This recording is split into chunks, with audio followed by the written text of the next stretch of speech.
I'm Larry Fedoruk, and this is Later That Same Life. This episode marks the end of Season 3 in my weekly podcast series. And at least once per season, I like to present something I call a non sequitur episode. Sounds like a medical emergency, doesn't it? Doctor, he's having a non sequitur episode. Administer 100 milligrams of Segway, stat. Well, I'm always jotting down ideas and thought starters for this podcast. Some of them I flesh out into a full episode, and others not. They may be valid streams, but they just don't have the legs, as we say. So I throw them all into a non sequitur episode. A thought stew. A melange of musings. A potpourri of ponderings. A goulash. Well, all right. You get it. Season 3, Chapter 13. Non Sequiturs, Part 3. Recently, during Martin Luther King Jr. Day, I wondered, as I have since its dedication about 10 years ago, why is the MLK monument white? It's white. Martin Luther King Jr. not white. As a matter of fact, color was the issue. The disparity between people called black and people called white was his raison d'etre. He was cast in stone to look white. And apparently, it's only one of a myriad of problems that his followers have with the monument, as they should. Another problem is that it was made in China by a non-African Chinese sculptor, aided apparently by unpaid Chinese workers, and artistically seems to represent Chinese totalitarian art. One of the engraved quotes was never attributed to King, and the list goes on. And it's white. Allegedly, planners were looking for something that represented the general look of the D.C. government and memorial area, which, as we know, is mostly white. You know, if you expect these monuments to sit as a memorial and a lesson to future generations through the ages, it's not too late to try again and make a proper one. By the way, I have a great idea for a Donald Trump statue. His likeness, wrapped in a few chains and positioned already face down on the sidewalk. As a single person living alone, it's very difficult for me to enjoy lettuce. If I want lettuce, I can buy it, but then I have to commit to a full week of eating lettuce. Otherwise, I'll be throwing out what looks like a wilted, dripping, rotting science experiment. Yeah, sure, I could just eat a lot of lettuce every day until it's all gone. There's worse things you could consume daily. But what if I don't feel like it? I can buy pre-made salads, that's true, but then I wouldn't have any lettuce for a sandwich. I've heard that some specialty stores offer like 2 or 3 leaves of lettuce at a time, but that is usually very expensive, not to mention the packaging waste. The average Canadian household wastes about 80 kilograms of food per year. Over 175 pounds of food yearly. Garbage. In my house, I've got that down to almost 0. Granted, as a single person living alone, it is much easier to control food waste, but that is my little effort. The exception I make is lettuce. I buy it, eat as much as I can, but I realize that at some point I'm going to throw out the rest. The answer is that leaf lettuce of all kinds should be sold at a reasonable price by the pound, or by the gram, whatever. I can control the amount of apples and grapes and beans and onions and potatoes that I buy, but with lettuce, you gotta buy the whole bunch. And it's wrapped in that stinky black produce tape. Who dreamed up that leafy nightmare? Just let me peel off a leaf or 2. The cashier weighs it. I'm done. It's not a crazy idea. It just requires some effort and cooperation from the retailer. In the meantime, I thought of taking 1 or 2 leaves of lettuce and hiding it among other foods, but that proved difficult. Sir, this box of Ritz seems to have been opened and there's lettuce in it. Yeah, they come like that now. That's also shoplifting. I know they tend to look the other way when you eat 1 or 2 grapes in the produce section, but they might not be as kind with me if I'm trying to smuggle lettuce leaves out of the store. Let's go for Kellogg's Rice Krispies. Snap, it's crackle, what a happy sound. You gotta have crackle as a sound that bound. You begin snap, and the cereal snap, crackle, makes the world go round. Speaking of food, I'm sure that most of us have enjoyed Rice Krispie Squares a time or two in our life. Also known as Rice Krispie Treats, the recipe is pretty simple. Butter, marshmallows, melted, added to Rice Krispie cereal. A delicious homemade treat, even for the moms who could not bake. I know I'm stereotyping, but I am going back to a time when duties like cooking and baking fell to mom. In the day, Dad won the bread, but it was up to Mom to make it into toast. Where did this handy homemaker's treat come from? Do we know who invented it? Yeah, we do. It actually came from Kellogg's, from their home economics department. Remember home ec? Hey, the girls in home ec are making some treats and they're going to give them to the guys in shop class. Yeah, no institutional bias there at all. Anyway, Kellogg's, a forward-thinking company, created a home economics department. And 2 employees, Melita Jensen and Mildred Day, concocted this recipe as a fundraiser for Campfire Girls in 1939. You lost your Snap Crackle Pop, but oh, the gooey goodness. Most of the rest is history. It caught on. What's always been amazing to me is that it took Kellogg's over half a century to figure this next part out. Hey, we make Rice Krispies. Rice Krispie treats are very popular.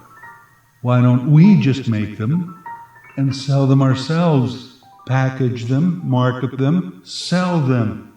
Gee, do you think anybody would be interested in the convenience? Yeah, the 1990s is when it finally dawned on Kellogg's to make their own Rice Krispie treats and put them out on the market. I just bought a box the other day. Ooh, delicious. I went with the original. I'm old school, because you can buy them now infused with candies and chocolate chips and whatever.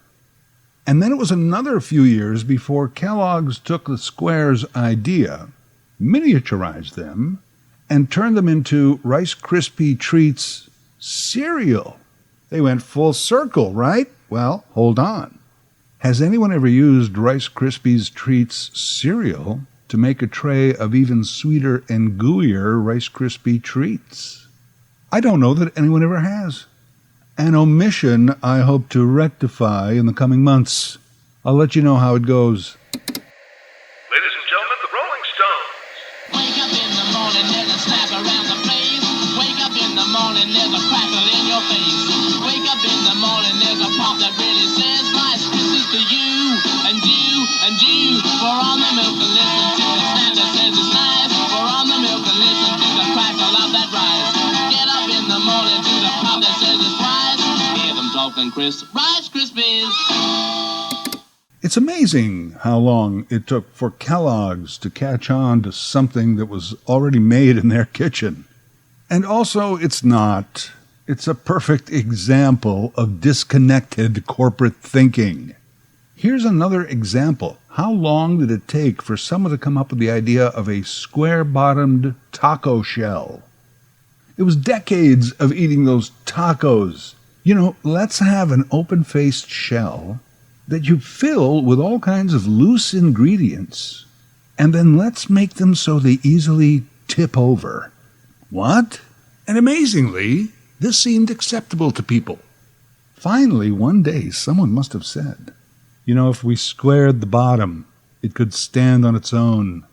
Hey, did you hear Jones's idea there out of product development? Square taco shell, boy, that's a loose cannon, that one.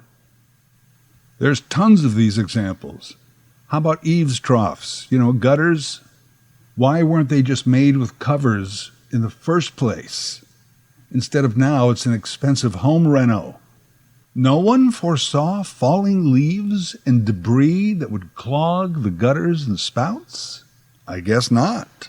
Didn't think of it. Which reminds me, I've always wondered why there aren't screens on the front of jet engines. Yeah, 3 Canadian geese, man, right through the engine. Disabled completely. Caused an emergency landing or a crash. What can we do about it? I don't know, scare the geese away? Yeah, okay, good. Any other ideas? Nope, no, none. Hey, how many decades did we go with women having to be contortionists just to put on a bra in the morning? Before somebody said, hey, what if they just did up in the front? Somewhere between this slow status quo thinking and impulsive reactionary behavior is a pace and a spirit of change and innovation that I would like to see at every level. Hey, Thanksgiving is still months away, but I want to get on my annual bandwagon early. Canada's Thanksgiving is always on the second Monday of October. Holiday long weekend. American Thanksgiving, also a holiday for them, is on the fourth Thursday in November. Obviously, we Canadians have the superior date for Thanksgiving, early to mid-October, a time of harvest, beautiful fall colors, and potentially some balmy weather in which to enjoy it all. American Thanksgiving, near the end of November, a barren, gray, and bleak month to start with. Thanksgiving a month before Christmas, and it's become less associated with family and gratitude, and more with football, Black Friday shopping, and fistfights in a Walmart lineup. But here is the one thing they got right. They have it on a Thursday, generally 4-day weekend. For years, I've been proposing that Canada move its Thanksgiving to the second Thursday of October, keeping our harvest and colors and weather, while reaping the benefits of the 4-day weekend. As a sidebar, I would also not allow the stores to open on Friday, so that we could give families this Christmas Eve, Christmas Day kind of model, and then the rest of the weekend, shop till you drop if that's your thing. If you support my Canadian Thanksgiving on a Thursday idea, please write to your local member of Parliament.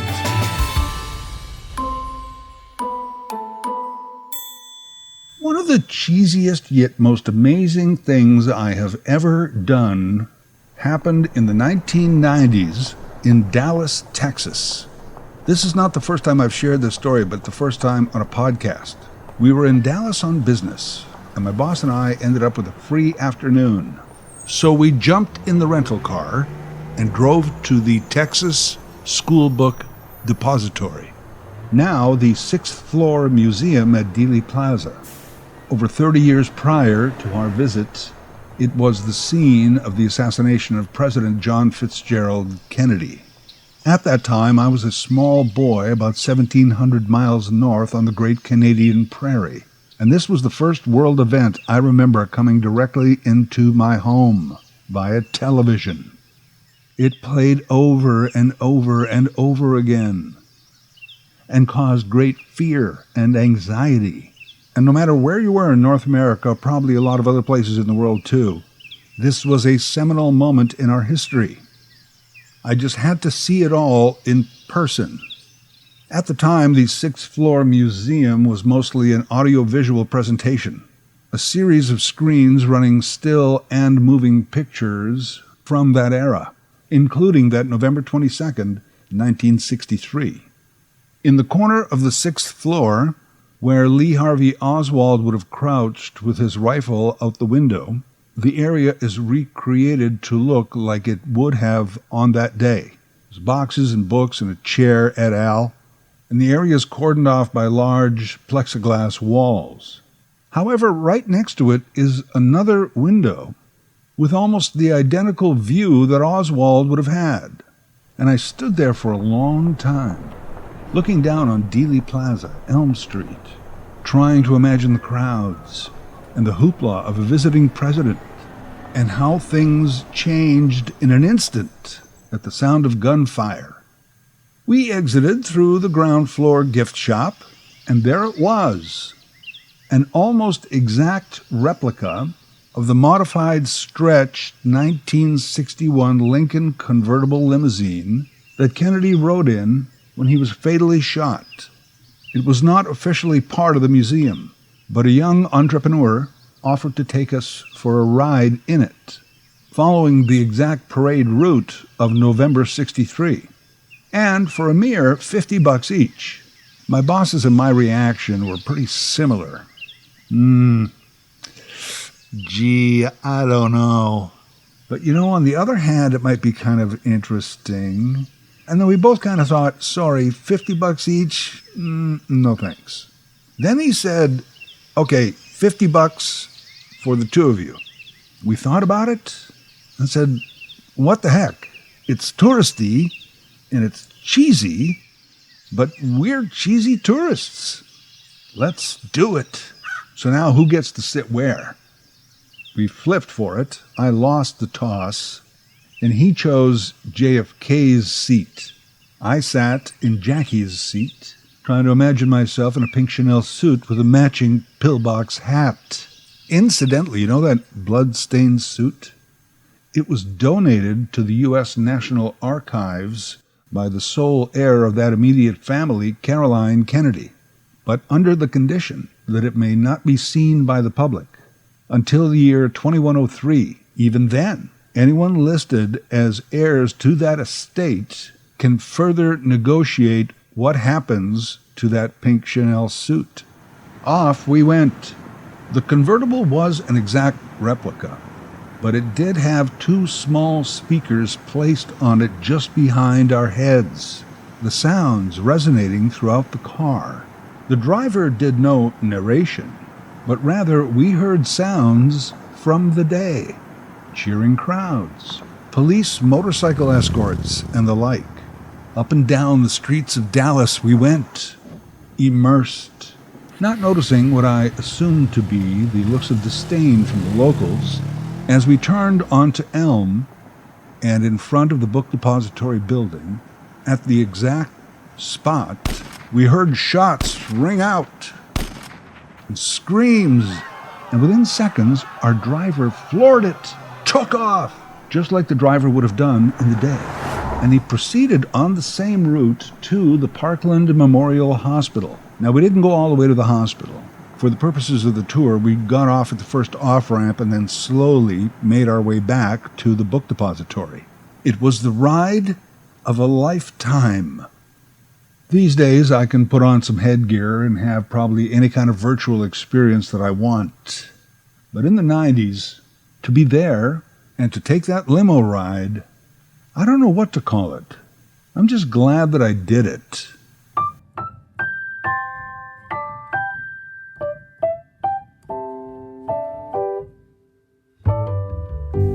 I've been off sports these last few years. Professional sports and their leagues. For me at least, COVID really helped expose professional sports as non-essential. I do keep track of it in general terms. For example, I know that recently David Ortiz, the great Boston Red Sox slugger known as Big Papi, was inducted into the Baseball Hall of Fame. That's the one where baseball writers get to vote and decide who gets in. I don't mind that part, by the way. It's better than the general public voting or other players, because then you could have manipulated media campaigns. And then second baseman Baseball-y McBaseballface would probably get in. The players would just vote for their cronies. So baseball writers. Yeah, okay. Allegedly, you have some expertise in this area. Ortiz was the only inductee this year. which prompted this annual debate about at least two other players, Roger Clemens and Barry Bonds. They've been accused of juicing, steroids, taking performance-enhancing drugs, the PEDs. And then someone will always argue, well, hey, there's all kinds of despicable people in baseball, some of whom are in the Hall of Fame. I've never understood this debate at all. The Baseball Hall of Fame, and actually many baseball writers agree with this, in a player's category, you are included based on your stats as a player. Period. I wouldn't even call it honored, although many people do, and I'm sure some feel honored by their inclusion. But it's not an honor. It's just a recognition that you were pretty good. Baseball, they love the stats. So it makes sense that you would get in on stats. You can be anything else outside of baseball. You could be a jackass, puppy-hating, racist, bad tipper. But lifetime, you hit 335 with this many ribbies, okay, you're in.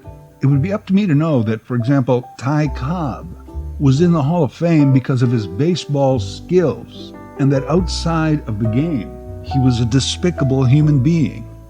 The difference with a Clemens or a Bonds is this simple line. We think you cheated at baseball. Possibly the stats aren't real. The Clemenses and Bondses are alleged to have cheated. Clemens, Bonds, Pete Rose. We really don't care what other life rules or social contracts you may have broken. We think you cheated at the game. No soup for you. Steroids. People say, well, everybody was doing them. Not an excuse. And not entirely true. I have this theory. You know why there's cheaters in baseball? Because cheating is actually written into the game. In baseball, you can steal a base. Stealing is allowed. They say that if we catch you stealing and we tag you, then you're out. But if you can get away with it, you stay in.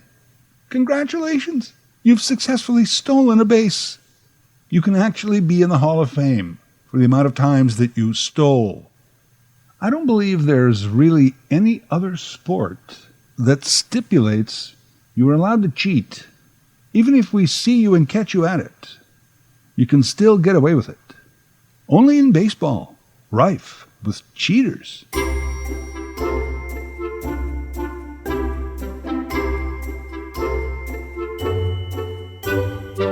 Lastly, in today's non sequiturs, I was thinking, if Petro-Canada wanted to set up grocery stores in all of their gas stations, and they wanted them all to look like the old general store, and they made a deal with the Metro grocery chain to do that, and they hired a straight guy named Jethro to run the whole operation, and they even got him an Audi as a company car, would that car be Hetero Jethro's Retro Metro Petro-Canada Quattro?